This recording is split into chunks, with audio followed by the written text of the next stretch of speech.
Hello and welcome back to my YouTube channel. So as you all know, we are here to clear basics of different subjects. So today we are discussing the subject political science and the topic will be fundamental rights.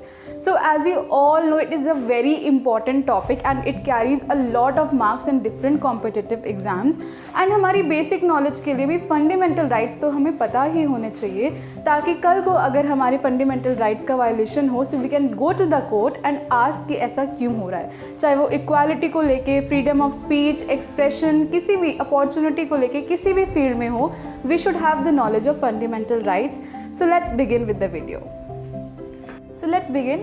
They are included in part 3 of the Constitution. जैसे कि हमारे Constitution में different parts होते हैं. So जो fundamental rights हैं उनको include किया गया है part 3 of the Constitution. कभी भी आप कोई भी आंसर लिख रहे हो, so हमेशा हमें part mention करना चाहिए.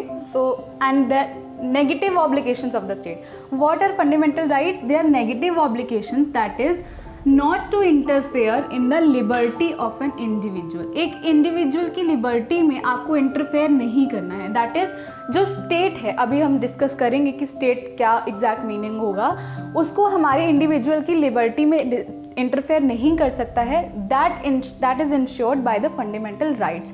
Next, the primary objective इनका क्या होता है? Political democracy. इनका primary objective है political democracy, to promote the ideal of political democracy हमारी.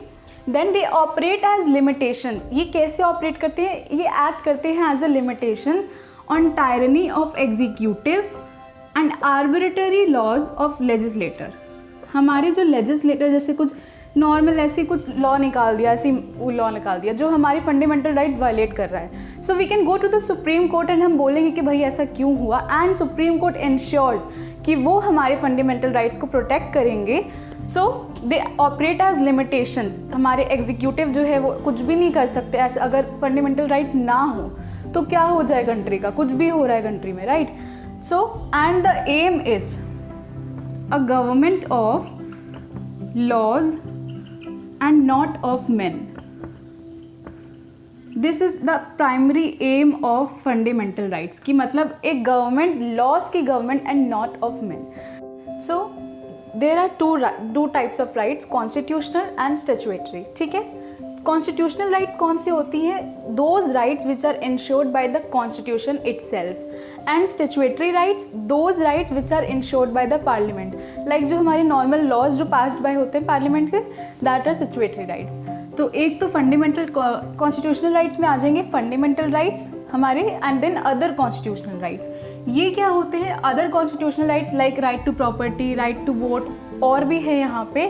These rights are not mentioned in the constitution but they are part of the constitution. ठीक है, mentioned particularly mentioned नहीं होते हैं constitution में. Then statutory rights, right to information, right to marry, divorce, ये हम समझ गए नॉर्मल हमारे जो पार्लियामेंट इंश्योर करता है. They are not like fundamental rights, they are a little bit different. ठीक है. So here we will discuss two different models, British model and the American model. Then we will discuss the Indian model जो fundamental rights follow करते हैं. ठीक है. United kingdom में क्या है? The foundations is said to be negative. क्यों? Individual has the right to do whatever he wants until it does not violate the ordinary rule, the ordinary law of the land. मतलब कि एक individual तब तक जो भी चाहे वो कर सकता है जब तक उसके जो एक्शंस हैं वो हमारे ordinary law of the land को वायलेट नहीं कर रहे हैं वहाँ पे. ठीक है.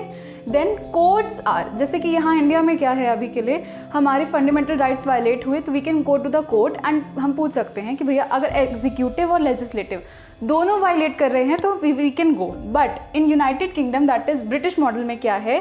Courts are powerless against legislative aggression. मतलब कि एग्जीक्यूटिव की टायरनी से तो आपको बचा लेंगे बट लेजिस्लेटर अगर कोई लॉ पास कर रहा है एंड वो आपके fundamental rights, basic fundamental rights को वायलेट कर रहे हैं, so they can not do anything because ये उनके उसमें नहीं आता है. ठीक है. Then the fundamental rights are not binding on the legislator. जो वहाँ पे है फंडामेंटल राइट्स, जैसे मैंने बताया, लेजिस्लेटर के अगेंस्ट प्रोटेक्ट नहीं किया जा सकता. Courts are powerless and they are not binding on the legislator. ठीक है. तो डी लॉल में सेड कि the British parliament can do whatever except make a women a man and a man a women. जैसे मतलब कि एक British parliament कुछ भी कर सकता है एक्सेप्ट मैन को वुमेन बनाने में, वुमेन को मैन बनाने में. Then we have the American model that is United State. यहाँ पे क्या है, दैट इज सेम लाइक हम इसी का model we follow the American model. So binding on both legislator and upon the executive. जो फंडामेंटल राइट्स हैं हमारे, वो दोनों लेजिस्लेटर और एग्जीक्यूटिव दोनों पे बाइंडिंग है, ठीक है. Then concept of judicial supremacy than parliamentary supremacy. मतलब कि हमारी जो कॉन्स्टिट्यूशन है that is supreme rather than the legislator, ठीक है. कोर्ट्स टू डिक्लेयर, मतलब कि जो हमारे कोर्ट्स हैं एक किसी भी लॉ को अनकॉन्स्टिट्यूशनल कर सकते हैं डिक्लेयर अगर वो हमारे जैसे कि फंडामेंटल राइट्स को वायलेट कर रहा है. लेजिस्लेटर के किसी भी एक्शन को वो डिक्लेयर कर सकते हैं वॉइड अगर वो हमारे फंडामेंटल राइट्स को वायलेट कर रहा है, ठीक है. Next we have Indian model. We follow the American same model. मतलब कि जो हमारे कोर्ट्स हैं दोनों प्रोटेक्ट करते हैं लेजिस्लेटर और एग्जीक्यूटिव की टायरनी को, दोनों की, ठीक है. So we follow the same American model.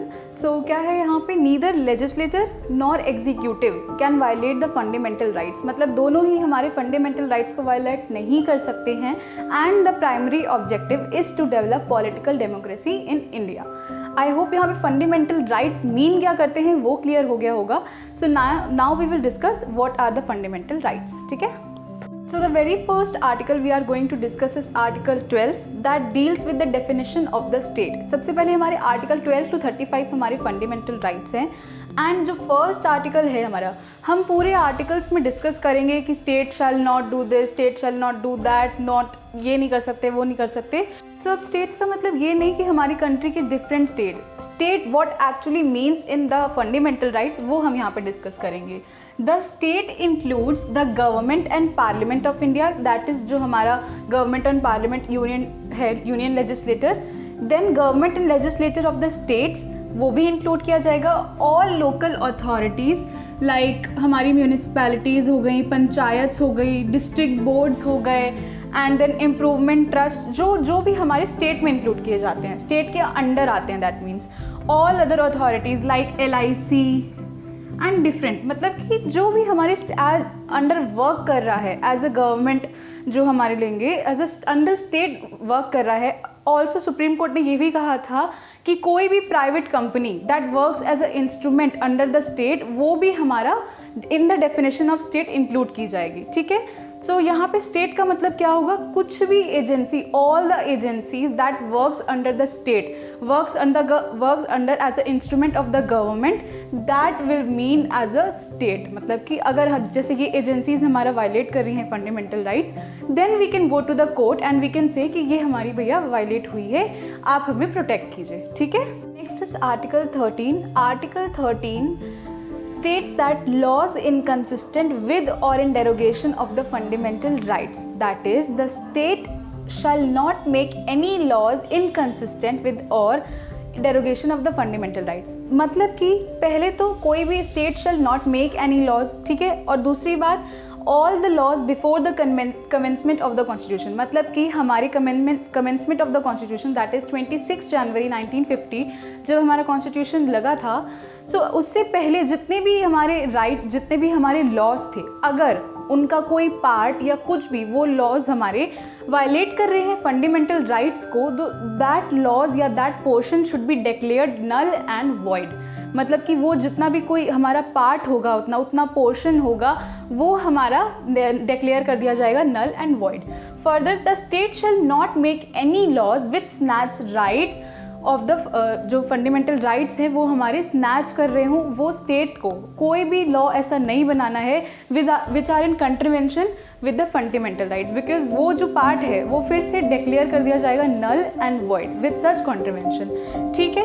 Next हमारे आर्टिकल 13, जो बेसिक हमारा आर्टिकल 13 का जो मतलब है वो डिफाइन करता है लॉ, कि जो लॉ है उसमें क्या इंक्लूड हो जाएगा. लॉज तो हमारे बहुत सारे लॉज होते हैं. So law means permanent laws जो हमारे मेन लॉज हो गए, then temporary laws that is ordinances issued by the president और द गवर्नर जो हमारे प्रेसिडेंट इशू करते हैं, देन रूल्स, रेगुलेशंस, नोटिफिकेशंस जितने भी इशू किए जाते हैं, everything comes under the law, ठीक है.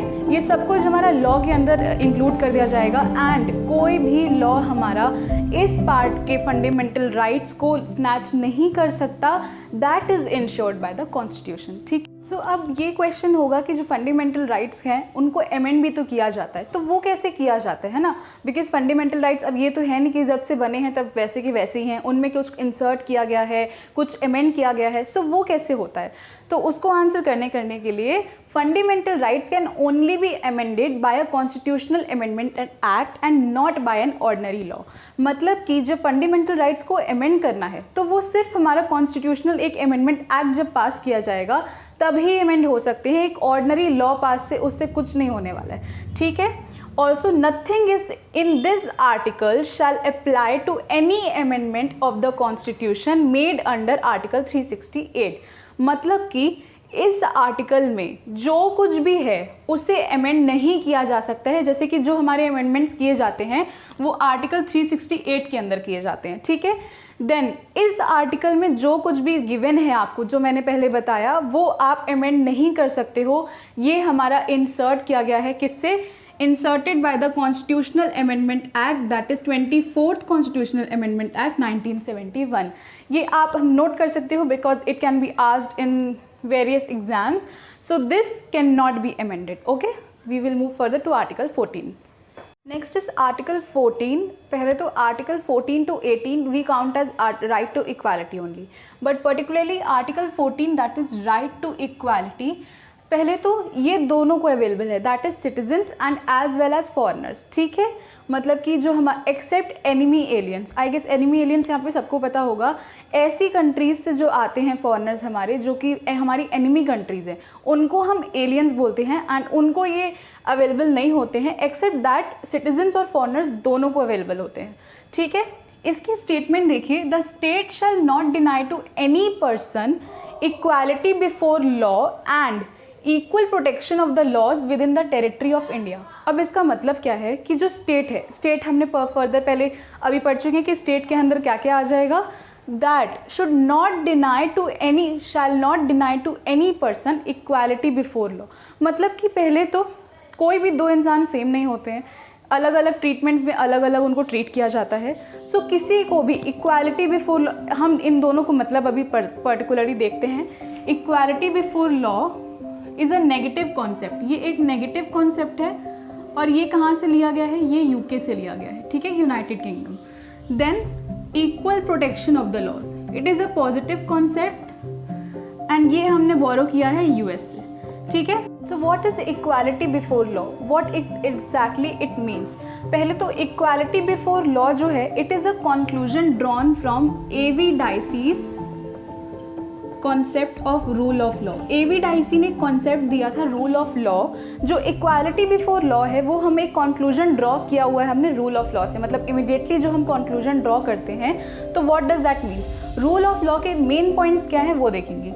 No person shall be made to suffer in body or goods except for a breach of law. मतलब कि कभी भी कोई भी एक नॉर्मल पर्सन को आप can not put behind the bars, या उसको आप कुछ भी प्रिजन में नहीं डाल सकते हो ऐसे करके कि एक्सेप्ट एक चीज़ के, अगर उसने वायलेट किया है लॉ, ठीक है, अगर उसने वायलेट किया है लॉ, ठीक है, you can put him behind the bars, but उसके अलावा you can not, he can not B मतलब सफ़र इन बॉडी और गुड्स, मतलब उसकी प्रॉपर्टी को आप कन्फिस्केट नहीं कर सकते हो, उसको कोई हार्म नहीं किया जा सकता है एक्सेप्ट अगर उसने कोई हमारा लॉ वायलेट किया है, ठीक है। Next, a person can be sue or be sued, that means we can file against anybody and anybody can file against me, ठीक है। मैं किसी के अगेंस्ट फाइल कर सकती हूँ कंप्लेंट एंड वो भी मेरे अगेंस्ट कर सकता है, that means a person can B sued और बी स्यूड। नेक्स्ट, एज ये ब्रिटिश से लिया गया है, दैट इज हमारा यूके का कॉन्सेप्ट है, constitution is the result of ordinary law of land.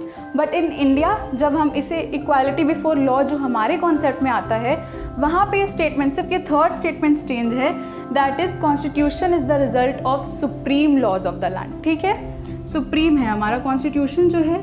So what is the concept connotes, जो हमारी पूरा हमने कॉन्सेप्ट को क्लियर करेंगे उसके बाद क्या हम ड्रॉ कर सकते हैं इससे, absence of any special privilege in favour of any person. मतलब कि कोई भी स्पेशल प्रिविलेज एक पर्टिकुलर पर्सन को हम नहीं दे सकते हैं, ठीक है। The equal subjection of all persons to ordinary law of land and to the ordinary courts, जो हमारे कोर्ट्स हैं और जो लॉ है हमारा, उन सबके सामने सब पर्सन, जो भी सब हमारे लोग होंगे, उनका इक्वल सब्जेक्शन होगा, मतलब सब इक्वल है हमारे लॉज के सामने एंड हमारे कोर्ट्स के सामने। Next, no person is above the law, ये तो पता ही है, जैसे कि constitution is the result of supreme law, that means कि no person is above the law, law से ऊपर कोई भी नहीं है, ठीक है। This means equality before law, ये हमारा पूरा इक्वालिटी बिफोर लॉ था। Next is equal protection of the laws. अब इसका क्या मतलब होगा, पहले तो it is a positive concept, ठीक है, वो नेगेटिव था, ये पॉजिटिव कॉन्सेप्ट है। This is originated under US constitution, जैसे कि पहले बताया मैंने, यूएस से लिया गया है। Positive discrimination equals to equality plus justice. अब यहाँ पे क्या किया जाता है, पहले आप कह रहे, अब आप कहोगे कि आप पहले कह रहे हो कि डिस्क्रिमिनेशन नहीं करना है, इक्वालिटी रखनी है, एंड अब आप डिस्क्रिमिनेशन कर रहे हो। यहाँ पे डिस्क्रिमिनेशन किया जाएगा, yes, state should do the discrimination, but positively. अगर आप किसी को इक्वालिटी देने के लिए, मतलब आप 3-4 लोगों में इक्वल करने के लिए अगर आप डिस्क्रिमिनेशन कर रहे हो, देन कोई बात नहीं, आप कर सकते हो। And state should take the affirmative actions, इनको जो हमारे अंडरकास्ट हो गए, हमारे जो सबको इक्वल रखने के लिए state should do the affirmative action, ठीक है। लेट अस सी एग्जांपल, सपोज यहाँ पे एक वॉल है एंड यहाँ पे 3 लोग हैं, ए, बी एंड सी, ठीक है। अब ये वॉल पे जो भी हमारा चल रहा है, जो भी हम पिक्चर जो भी चल रही है, ए जो बंदा है वो पूरा आराम से देख सकता है, because he standing somewhere, and ये तीनों एक ही जगह पे खड़े हैं, मतलब एक ही साइड से खड़े हैं, बट ए कैन सी बिल्कुल अच्छे से देख पा रहा है, B can see a little, थोड़ा देख पा रहा है कि जो चल रहा है वो पूरा नहीं देख पा रहा, and C can not see at all, जो सी है वो देख ही नहीं पा रहा है। अब यहाँ पे डिस्क्रिमिनेशन किया जा सकता है पॉजिटिवली, बिकॉज तीनों को इक्वल रखने के लिए कर सकते हैं, and it provides for the reservation, ठीक है। अब यहाँ पे हमारा रिजर्वेशन, ऑब्वियसली रिजर्वेशन हम आगे पढ़ेंगे फर्दर फंडामेंटल राइट्स में, बट यहाँ पे एक छोटा सा उसका कॉन्सेप्ट आ जाता है जिससे आप समझ सकते हो। जैसे कि यहाँ पे पॉजिटिव डिस्क्रिमिनेशन हमारी गवर्नमेंट कर सकती है। सपोज बी को हमने एक छोटा सा स्टूल दिया, उस पे स्टैंड होके अगर जब वो देखेगा तो उसे आराम से देखेगा, and C is provided a lot, एक बिग स्टूल दिया जा रहा है उसको ताकि वो देख सके, ठीक है। तो यहाँ पे हम कहेंगे कि ए को कुछ भी नहीं दिया गया, बी को एक स्टैंड दिया गया एंड सी को बहुत बड़ा स्टूल दिया गया साथ में। हमने मतलब 2 को चीज़ें दी और एक को कुछ भी नहीं दे रहे हैं, मतलब कर रहे हैं हम डिस्क्रिमिनेशन कहीं ना कहीं, but it means equal protection of the laws. किसी को आप इक्वल रखने के लिए अगर आप डिस्क्रिमिनेशन कर रहे हो, देन इट्स ओके, ठीक। Okay, so as we have understood the concept, तो अब हम इसको जब सिंपली पुट करेंगे तो क्या होगा, that among the equals the law should be equal and equally administered, like should be treated alike, मतलब कि जो एक जैसे people in similar situation should be treated similarly and people in different situation should be treated differently, मतलब कि आप similar हो, आपको एक साथ एक जैसा ट्रीट किया जाएगा, बट अगर डिफरेंट है आपकी सिचुएशन, जैसे अभी हमने पहले एग्जाम्पल में देखा था, एक की हाइट लंबी थी वो देख पा रहा था एंड दूसरे की छोटी थी तो वो बिल्कुल नहीं देख पा रहा, so we have to provide him a stand और स्टूल जिससे कि वो देख सके, मतलब जो हमारा चल रहा है वो देख सके। Same happens in the different situations, like कि गवर्नमेंट भी दूसरी ओबीसीज, एससी, एसटीज, इन लोगों के लिए रिजर्वेशन प्रोवाइड करी जाती है ताकि वो उनको भी अपॉर्चुनिटीज़ मिल सके and equality should be there, ठीक है। Next, it requires affirmative action by the state toward unequals by providing facilities plus opportunities. As मैंने ये अभी समझाया, it requires affirmative action by the state. State should take the plan, ठीक है। Next, substantive equality plus distributive justice. इसका क्या मतलब हो जाएगा, जब इक्वल सब्सटैंटिव इक्वालिटी प्रोवाइड की जाएगी और जस्टिस शुड बी गिवन, मतलब कि रिजर्वेशंस और इन सब चीज़ों की वजह से जब आपको जस्टिस प्रोवाइड की जा रही है, distributive, that is means distributive justice, this is equal protection of the laws. अब ये हमारा राइट टू इक्वालिटी हो गया, बट इसमें कुछ एक्सेप्शंस भी होते हैं, मतलब आप सबको ट्रीट कर रहे हो equally, but there are some exceptions to it. So the very first exception is president and governor. जो सबसे पहला एक्सेप्शन लिया जाता है वो है हमारे प्रेसिडेंट और गवर्नर। अंडर आर्टिकल 361 इनको कुछ इम्यूनिटीज़ प्रोवाइड करी गई हैं जो इनको डिफरेंटली ले जाती हैं, ठीक है। पहले तो they are not answerable to any court for exercise and performance of their duties, ठीक है, ये किसी भी कोर्ट को आंसरेबल नहीं है। Then no criminal proceedings can be issued, shall be issued against them, उनके खिलाफ कोई भी क्रिमिनल प्रोसीडिंग्स नहीं ली जा सकती हैं for in respect of their any act, वो कुछ भी कर रहे हैं उसके लिए उनकी criminal proceedings during their term of office आप नहीं ले सकते हो। देन नो सिविल प्रोसीडिंग्स, कोई भी सिविल प्रोसीडिंग्स भी नहीं की जा सकती हैं, और any matter in which compensation has to be given, जब तक आप उनको एक 2 महीने का लेटर भेजा जाता है। After that notice has been given to them 2 months after that, फिर आप कुछ कर सकते हो, but before that within their term, और उससे पहले अगर भी उनके पहले टर्म, और मतलब उन्होंने ऑफिस ज्वाइन किया उससे पहले भी अगर उन्होंने कुछ किया है ड्यूरिंग दैट टर्म, आप कोई भी सिविल या क्रिमिनल प्रोसीडिंग उनके अगेंस्ट में नहीं कर सकते हो, ठीक है। Next is no process for arrest or imprisonment during their term of office, कोई भी अरेस्ट और इम्प्रिजनमेंट प्रेसिडेंट और गवर्नर के खिलाफ नहीं की जा सकती है। So these are the immunities provided to them.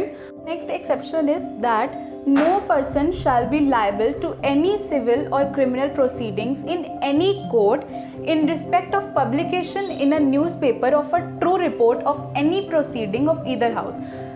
Easy कर लेते हैं, ऑफ पार्लियामेंट और स्टेट लेजिस्लेटर, मतलब कि किसी भी पर्सन के लिए कोई भी आप क्रिमिनल प्रोसीडिंग या सिविल प्रोसीडिंग नहीं कर सकते हो इन रिस्पेक्ट ऑफ पब्लिकेशन, मतलब कि ट्रू रिपोर्ट ईदर हाउस की, पार्लियामेंट या स्टेट लेजिस्लेटर के हाउस की कोई भी ट्रू रिपोर्ट अगर दी गई है, हमारे न्यूज़पेपर में आई है, ठीक है, उस जिन्होंने वो दी है न्यूज़पेपर में रिपोर्ट, उनके अगेंस्ट में कोई भी सिविल और क्रिमिनल प्रोसीडिंग्स नहीं की जा सकती है as under provided under article 361A, ठीक है।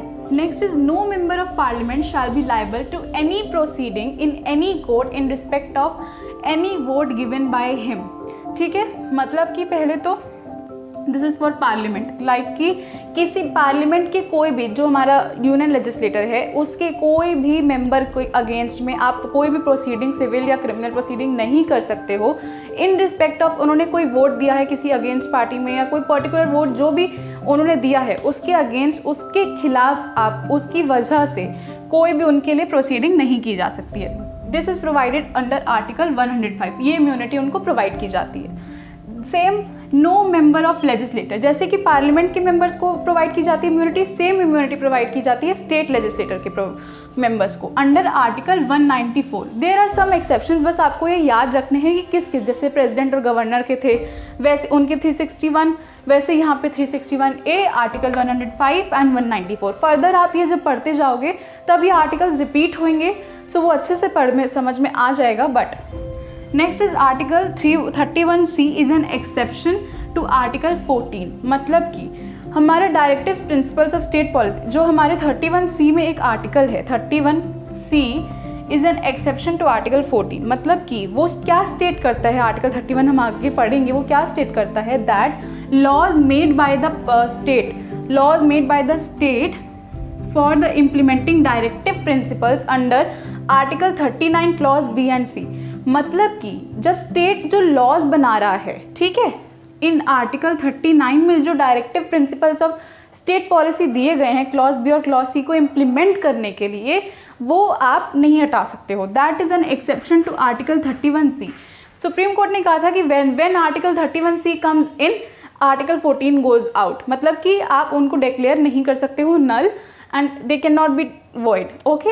Next is foreign सोवरेन्स, embassies and diplomats, they all are provided immunities, मतलब कि बाहर से जो डिप्लोमेट्स हमारी कंट्री में आते हैं, जो फॉरेन सोवरेन्स एम्बेसीज होते हैं, इनको भी इम्यूनिटी प्रोवाइड की जाती है, कि आपको इम्यूनिटी प्रोवाइड की जाती है। फॉर एग्जांपल कि अभी एक बीच में पढ़ा था मैंने कहीं कि एक जो थे वहाँ पे, मतलब कि जो एम्बेसीज, उनके जो हमारे एम्बेसीज प्रोवाइड किए जाते हैं, वो वहाँ पे पुलिस एंटर नहीं कर सकती है जब तक कि आपको परमिशन नहीं दी जाती है द फॉरेन कंट्री जहाँ से वो आए हैं, वो आपको दी जाती है जब परमिशन। ये हम पूरा एक बार डिटेल में पढ़ेंगे इस पर्टिकुलर टॉपिक को, then it will be clear, ठीक है। Next, the UNO and its agencies enjoys immunity, मतलब यूएनओ हमारी इंडिया में जितनी भी ब्रांचेज हैं उसके जो भी हैं, उनको भी, जो भी हमारे फॉरेनर से आते हैं उनको इम्यूनिटी प्रोवाइड की जाती है कि उनको एकदम से कुछ सिविल प्रोसीडिंग उनके अगेंस्ट में नहीं हो सकती है। So these are the exceptions. हमारी right to equality I guess सबको अब समझ में आ गया होगा कि पूरे सबको इक्वालिटी देनी है, except there are some exceptions तो हर चीज़ में होते हैं, सो यहाँ भी है, ठीक है। So we have discussed article 12, 13, 14 and what are the real meaning of fundamental rights. Further video में हम आगे भी इसके दूसरे जो पार्ट्स आएंगे उसमें हम आगे डिस्कस करेंगे। And if you have like the content, आपको समझ में आया है, then please do like, share and subscribe and do press the bell icon to never miss an update. And also please मुझे कमेंट सेक्शन में let me know कि आपको कैसा लगा। Thank you very much for